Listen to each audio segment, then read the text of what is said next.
Hello and welcome to Policy Watch, your one-stop shop for all the top business news of the week, their context, their relevance and impact. I'm Govindraj, Ethiraj. Some new economic numbers are coming in. The index of industrial production is down to 2.6% for the month of January from 3.23% for the month of December. So it's down. The other number that we're going to be looking at is the consumer price inflation number at 5.7% for February, which is up thanks mostly to rise in items like food. So we're going to talk about why this is happening, and more importantly, what does this reflect on the current state of the economy? And having said all of that, where should we go? Joining us to understand this and dissect this a little better is DK Joshi, Chief Economist at CRISIL. Mr. Joshi, thank you very much for joining us.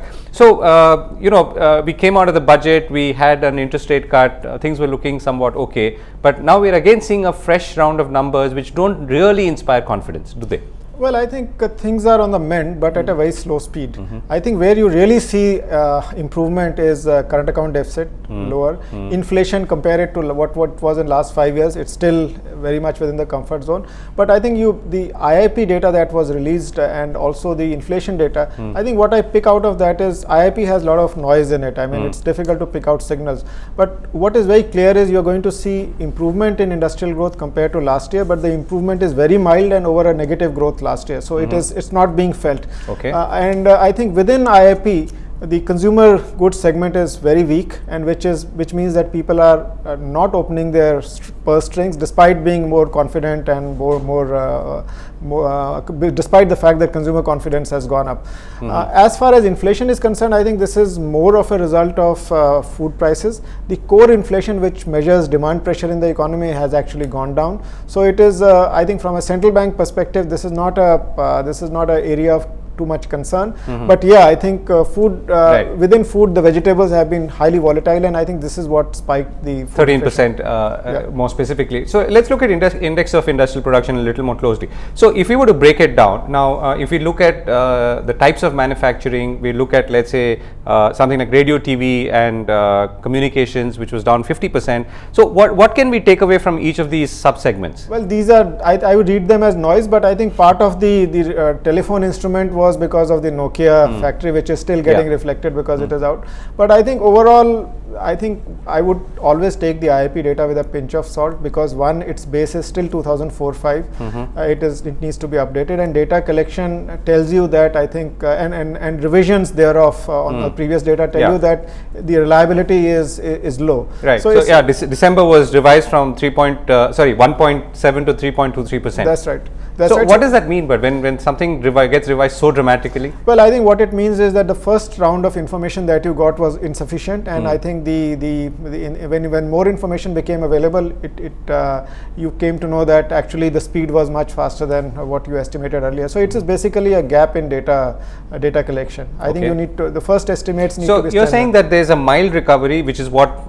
And that's a sustained trend, right? I mean, you're not saying that the mild recovery is because of what we're seeing now, but if you were to look over time. Yeah, I think it is a sustained trend, and it's over a very weak base. I think last year the industrial sector did not grow. I think what's worrying there is the mining sector, which was beginning to pick up, has again slackened. Yeah. And the electricity, which was driving industrial growth to some extent, I think that has also slowed down. Yeah, so I noticed that mining and power is the worst since October 2013. That seems to be quite a gap. Yeah, but I think if you look ahead, if the mining auctions have been fairly successful, and if coal actually starts hitting the coal mining actually starts, then I think you will see the pressure ease off for electricity generation also.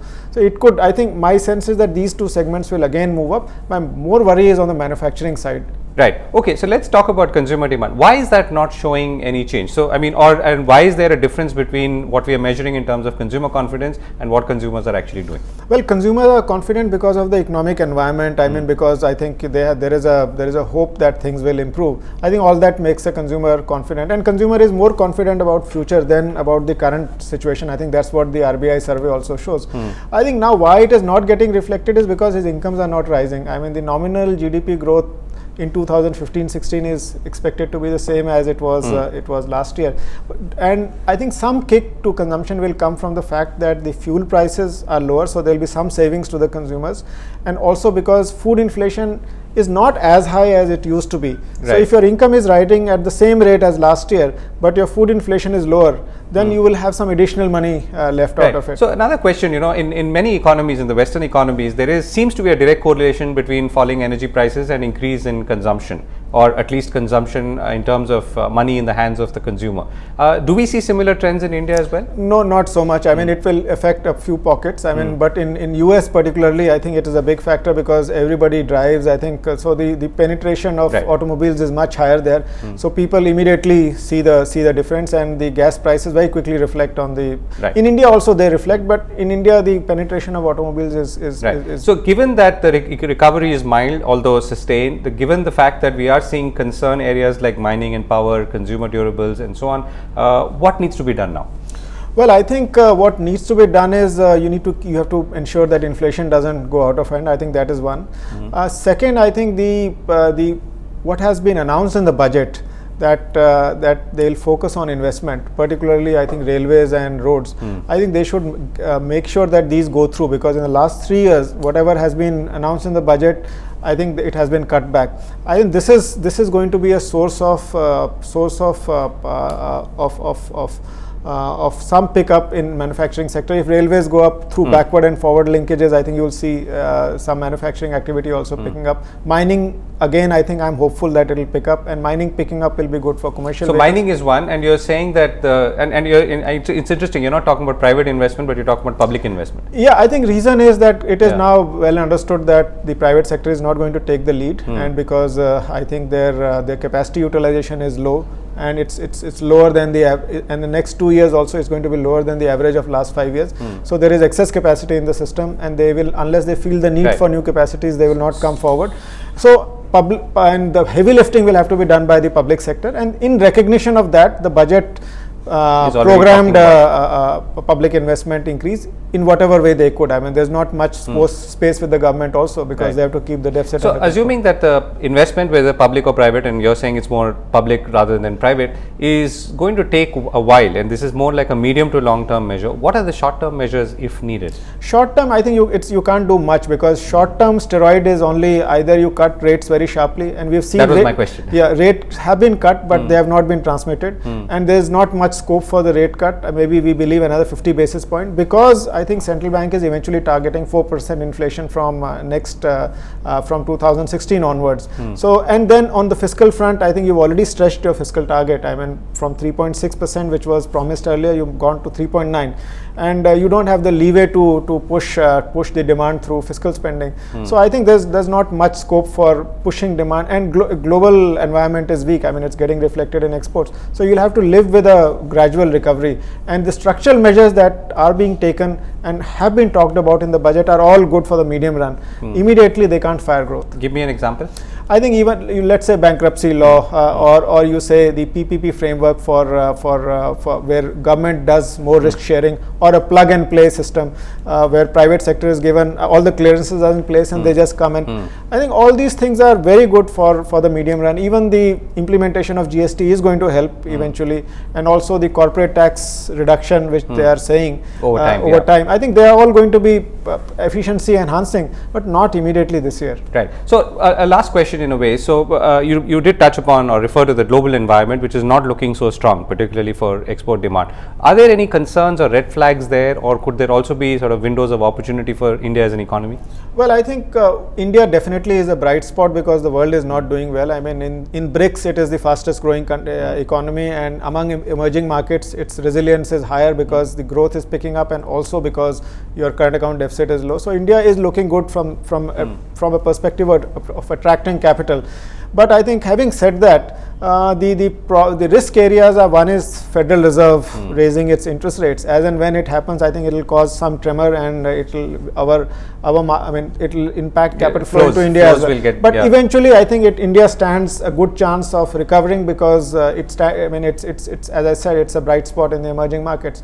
So that is one, and then I think the other are geopolitical risks, which we have to live through and see how they pan out. But the biggest risk at this juncture for the financial markets is from the central bank in US raising interest rates. Right, and just to touch upon private investment, since we did spend some time on public investment, are you getting a sense that India Inc. is now prepared? I mean, in a sort of physically ready in terms of balance sheets, in terms of ability to actually take the slack when it comes to sort of boosting the economy? No, not right now, because I think we did a survey just before the budget, and the survey pointed out that the private corporate sector actually their investments could be lower in 2015-16 compared to what they were in 2014-15. So there could be some cutback on investments, and the public sector is still expected to do slightly better as far as investments are concerned. So private sector is not in a position to fire the growth of the economy. And the sort of the energy for this all will come from the banking sector, i.e.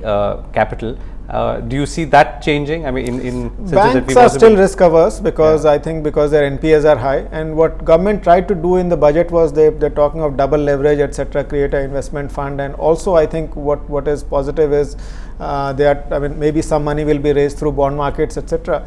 But beyond that, I think the financial sector is not so healthy to aggressively finance growth, and also there is no demand, not so much demand for funds as well, because the unless there are investment plans, I think you would not require. So so sort of to wrap that up, are you arguing for a rate cut at this point? Well, I think if further rate cut, we expect about 50 basis point, not beyond that. And I think more important than that is desire. I mean expectation. And if you ask me, I would say that I would say there will be 50 basis rate cut in 2015-16 fiscal year. That's our call. So it's a desire as well as our expectation that central bank will do that. But I think more important is, will the bank start passing it on? And I think still now there's not much sense that they are going to transmit that, because the cost of capital is still high, and I think they are not in a position to transmit that into the economy. Right. Mr. Joshi, thank you very much. Hopefully things will improve, and the mild trend that you speak of will become a slightly stronger trend. But we'll of course come back and talk about that. We need to take a break. On the other side of Policy Watch, we're going to look at the new telecom spectrum auctions and try and understand whether it's been working for both the economy as well as the telecom sector. Stay with us.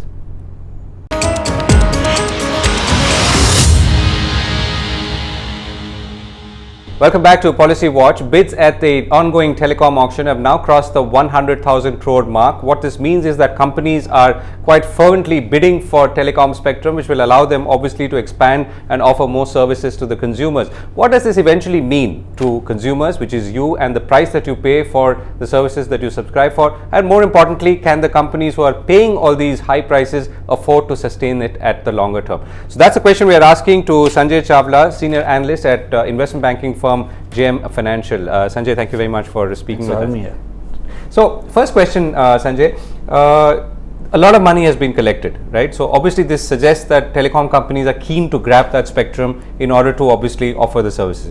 So first question, can they afford it? Second question, whether they can or cannot afford it, what does it mean for consumers? I think this question has to be answered at two levels.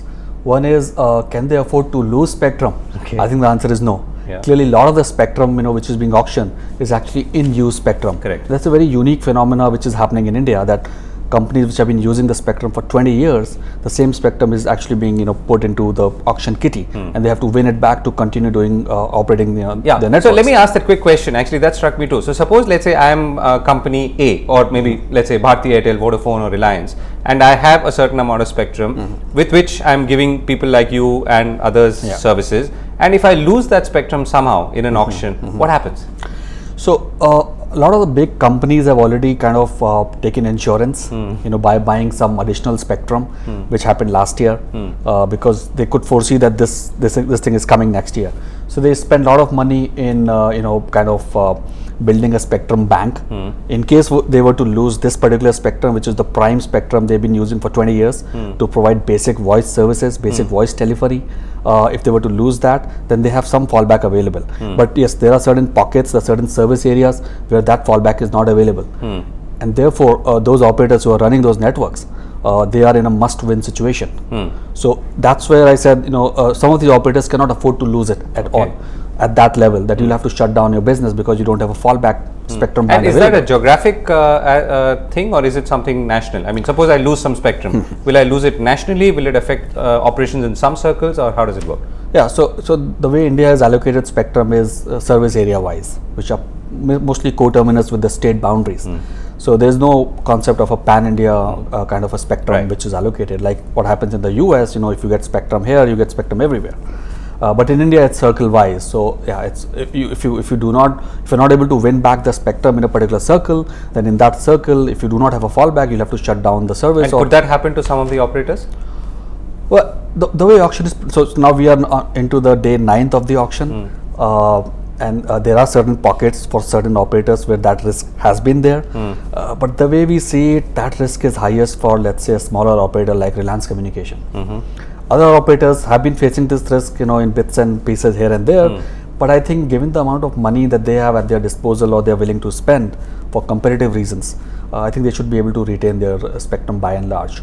But yeah, I mean, some operators may be unlucky. Okay, right. So that's phase one of the issue. So let's look at phase two, which is that having spent so much of money in trying to either retain spectrum or win fresh spectrum, which allows them to arguably grow the market. Yeah.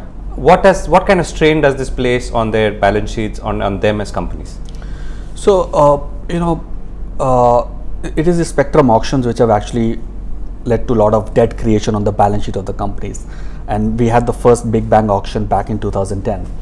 Since then, where we collected 106,000 crores for 3G and 4G. Exactly, including the money collected from public sector operators. If you keep the PSUs outside, the private sectors committed about 70 to 80,000 crore in 2010. Last year they committed another 60,000 crores. This year the bids are already in excess of 1 lakh crores, and that's entirely attributed to the private sector operators. So you're looking at least government having made, including this auction, will have made about 2,50,000 crore plus from the spectrum sale, and that's roughly the amount of debt which is there on the balance sheet of the companies. So you can basically say that spectrum auction have led to debt creation on the balance sheet and hurt the finances of the return profile of the companies as well. So the point is that the way operators are looking at the whole situation is that yes, in the short term their balance sheet does get impacted, but I would still say that the top 3 or 4 operators have got the that strength to kind of prevent a meltdown. But the telcos are also looking at a 20-year time frame, because this spectrum that they are renewing is going to be valid for 20 years. So they have that much more time to actually pay back their debt and earn some returns. But in the short term, I think it's not going to be very good for profitability of the operations. Telecom business anyway is not a big money spinner anymore. What it used to be 5-6 years ago, before the auction era. So returns profile is going to be impacted, right. And as far as shareholders are concerned, they should be prepared for that. Okay, so let's talk about consumers for a moment. So we are also looking at all this at a time when pricing has overall been falling in favor of consumers, right? Whether it's voice or data, which is obviously the more attractive thing going forward. So if prices are going downward or have been going downward, so will prices go up, or will telecom companies become more oligopolistic and start controlling prices or maintaining prices? So, simple answer is that over a period of time, these costs have to be recovered, and the only way to recover it is through customers, through pricing power. But the reality of the market is that as far as the voice business is concerned, which is the the cash cow running for 20 years, where there's still some growth left, it's been very hard to raise prices in the voice business, because the business is commoditized and there is just far too much competition out there. Just to give an example, we have seen prices going down to 35 paise per minute for the large telecom operators. In the last 2 or 3 years, they managed to pull it up by 3 paise. But again, in the last 1 year, we have seen it going back by 1 or 2 paise.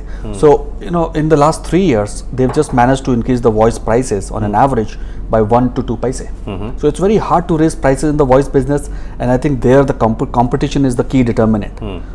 So unless the market consolidates, I think operators will find it very difficult to raise the voice pricing. Right. However, data is where there is some room to grow pricing, because the data market is less competitive. Not every telecom company has got 3G spectrum, for example, in the whole of the country. So data market, there will be some pricing power. At least there is a window to, they have to raise prices over the next 12-15 months maybe. But then the big bet there is, what happens after Reliance Jio, which is a big pan-India operator going to launch primarily a data-centric 4G service.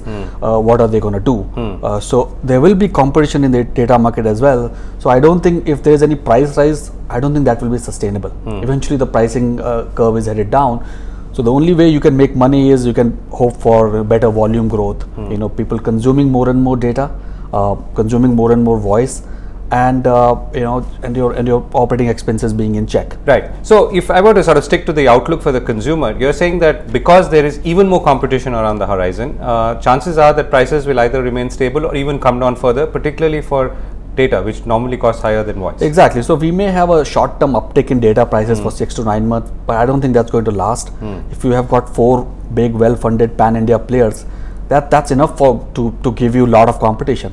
In voice, of course, we've got 7 to 8 operators who are competing, but even in data, 4 operators is good enough to create a very healthy and competitive market. So I don't think there is any room for operators to improve the pricing from here over the long term. Right. Voice, we may see, as I said, depends on consolidation of the market. Yeah, but broadly you're saying that prices are steady to go and they will go down. Now, are there any lessons that we've seen internationally which suggest to us how things could go from here? Because we've had auctions elsewhere too, right? I mean, UK, Europe, US. Right. So, auctions are the norm now whenever governments have to sell spectrum. So we keep seeing auction every year. We saw back in 2007 in the US when they auctioned the 4G band, and since then we have seen auctions across Europe, Hong Kong also. Of course, India has seen a lot of auctions.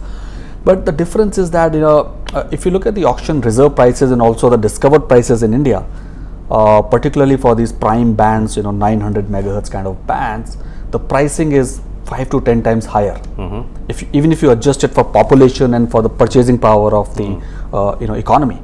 So the spectrum pricing in India has been on the higher side, and that's something which from a policy point of view one can question whether this is the right regime we are into. I think the jury is still out there. So pricing is high, and that's why the operators need that much more support in terms of having some consolidation and getting some pricing power. And that's an interesting point. So you're saying that if the consumer at the end of the day has to be comfortable with lower pricing, then also in some ways the auction pricing reserve should be lower, so that the government itself is not trying to extract too much from this. Exactly. So what is happening is essentially the lot of the money which is going to the government, if the spectrum prices were kept lower, that benefit will actually flow to the consumers at large.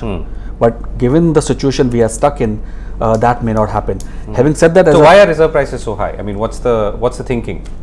Well, it's turning out to be a kind of a legacy issue. We auctioned 3G spectrum back in 2010, and that was a scarcity-driven auction. So the prices went sky high. There were only room for 3 or 4 operators in every circle, but the number of operators who were vying for it was 6 to 7. So it ended up creating very high bid prices, and now we are stuck with that. And governments, in their own wisdom, they've taken a view that that is the benchmark, that is the basis of the price for future. So we are stuck with a certain artificial kind of a price regime or discovered prices back in 2010, and we are headed more and more into that direction. So today, for example, the discovered prices in today's auction, they can be the basis for future auctions. And so the point is that at the end of the day, something's got to give. Whether this regime is sustainable or not, I think the jury is still out there. If you see some of the smaller firms going under, then I think maybe this will lead to some. I mean, it's already given a signal that it's not sustainable. Exactly. Right. The point is that you have the market already is getting consolidated. Right. In fact, this auction, from a public policy point of view, one should question this auction and the reserve prices, because this auction, in my view, is leading to further consolidation of the industry in favor of the top 3 operators. Right. And that's not good for the long term. Right. Sanjay, we've run out of time. Thank you for that. But on the good note, that at least in the near to medium term, prices are going to be safe for consumers, who of course we are also quite concerned about, but keeping in mind that there are certain policy implications of keeping high prices at the reserve level. Thank you very much, Sanjay. That's all we have time for on Policy Watch this week. We'll be back next week, same time. Thanks for watching.